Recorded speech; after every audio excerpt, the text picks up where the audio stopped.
The future of the Raiders franchise is effectively being decided in a closed-door meeting happening at this very second. We are breaking down the secret details of the head coaching search that is heating up, plus I am going to expose the truth about Fernando Mendoza's performance that the national media is completely ignoring. You need to buckle up, because what happened last night changed absolutely everything for the Silver and Black. Raider Nation, welcome back to the channel. Before we dive into this massive update, do me a huge favor, smash that like button, share this video with a friend, and make sure you are subscribed right now so you never miss a single breaking update. Listen, I know exactly how you are feeling this morning. If you are anything like me, you are running on adrenaline and caffeine because last night was an absolute roller coaster. We need to talk about what happened in the national championship game, but first, we have to address the elephant in the room. There is legitimate smoke rising from the headquarters today. We could genuinely see a head coach hired within the next 24 hours. If you haven't been paying attention to the interview schedule, you need to wake up right now. The brass has been busy. They already sat down with Mike McDaniel.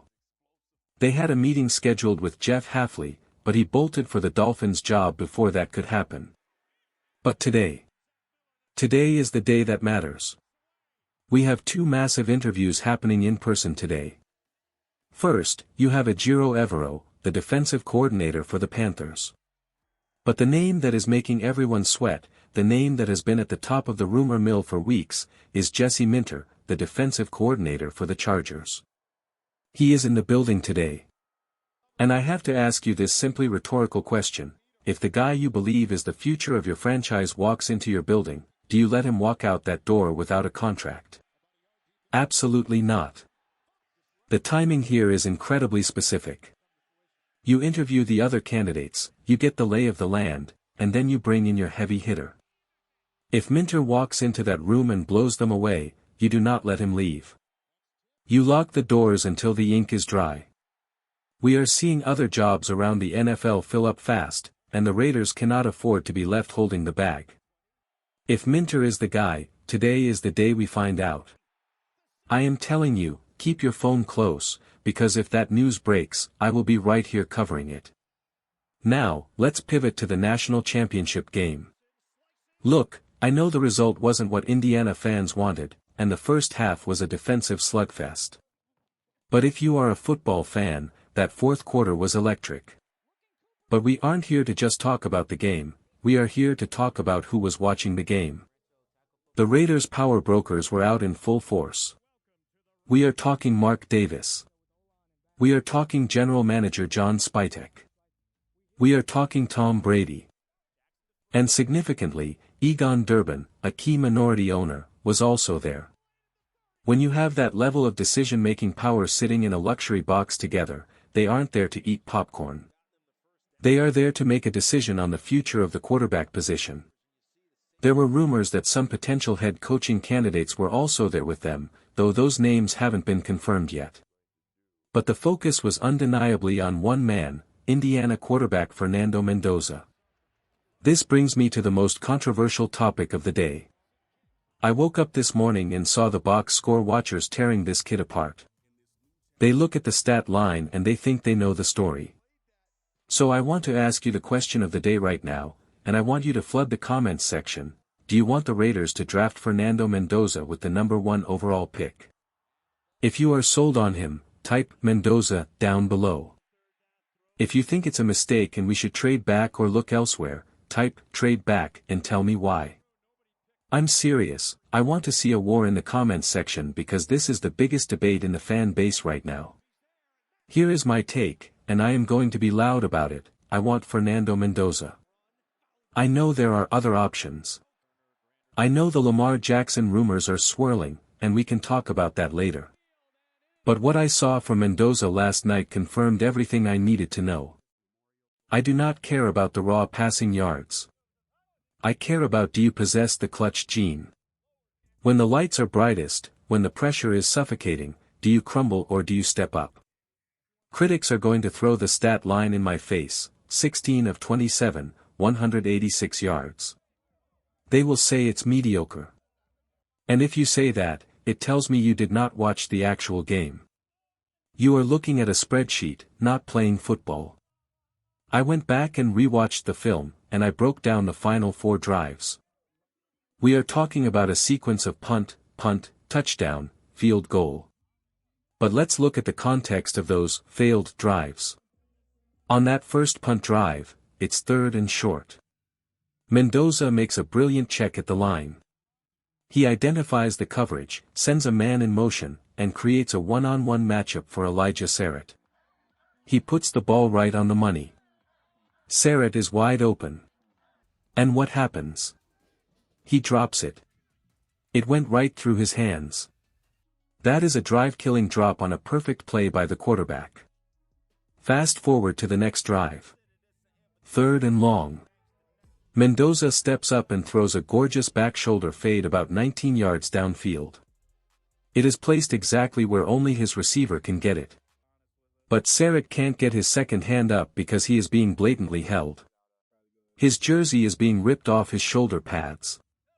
No call. Then you have the seam route later in the game. Mendoza identifies the coverage, sees the receiver has the defender beat by 5 yards, and puts it up. The defender panics, grabs the receiver, pulls him back. Again, no flag. If you are a casual fan, you ignore those plays.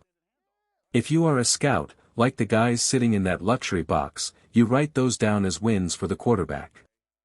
If those 3 plays are officiated correctly or caught, Mendoza's stat line jumps to something like 19 of 27 for 250 yards and probably another score. Suddenly, he's completing over 70% of his passes against a premier defense.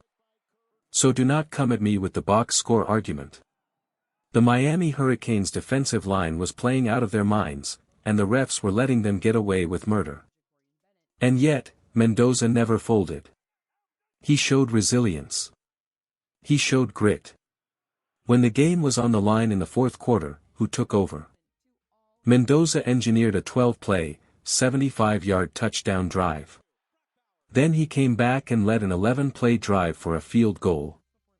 That is what a franchise quarterback does. You can struggle for 3 quarters, you can get battered and bruised, but when the game is on the line, you move the chains. There was one play specifically that sealed it for me. It was the 4th and 5 situation. The clock is winding down. It's do or die. Indiana calls a timeout, and everyone expects a complex passing concept. Instead, they line up, and Mendoza drops back.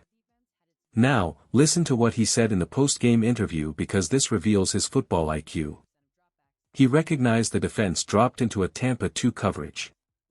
In a split second, literally a blink of an eye, he processed that the passing lanes were clouded but the middle of the field was vacant.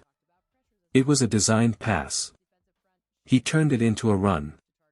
He didn't just slide for the first down, he lowered his shoulder, made a defender miss, and dove into the end zone like Superman. That is a 6 feet 5 inches, 225-pound quarterback putting his body on the line for his team. The mental processing speed to switch from pass to run against that coverage, combined with the physical toughness to get the yards, is rare. That is the it factor. You cannot teach that.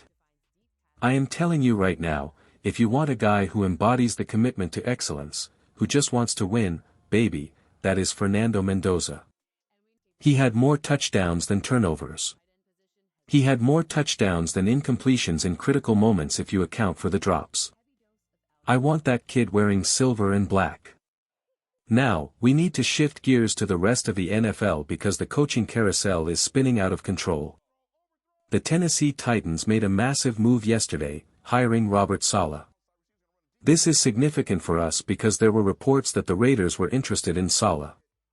Yet, we never submitted an official interview request. When a team is interested but doesn't request an interview, it usually means one of 2 things. 1. The agent back-channeled to the team that the candidate wasn't interested in the job, so the team didn't ask to save face. We know Saleh turned down the Raiders casually last year. Or, option 2, and this is what I believe is happening, the Raiders already know who they want. If you are locked in on Jesse Minter, and you know he is coming in for an interview today, you don't waste time courting guys who might not fit the vision. The Titans clearly panicked. They saw Brian Callahan, an offensive guy, struggle, and they watched Mike Vrabel, a defensive guy, succeed elsewhere. They wanted to get back to that defensive toughness, so they grabbed Saleh. That's fine for them. But for us, the silence on Saleh speaks volumes about the confidence the Raiders have in their current candidates.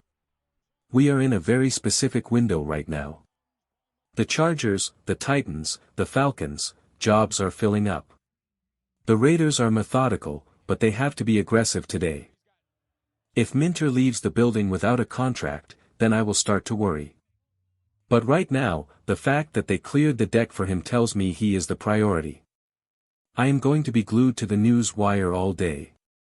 I barely slept last night because the adrenaline from that game and the coaching rumors is keeping me going.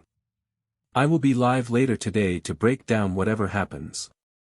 If we hire a coach, I don't care if it is 3 a.m., I am flipping the camera on.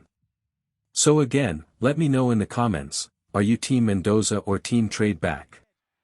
And do you think Minter is the man for the job? We are on the verge of a new era. Make sure you are subscribed so you don't get left behind. I will see you guys very soon.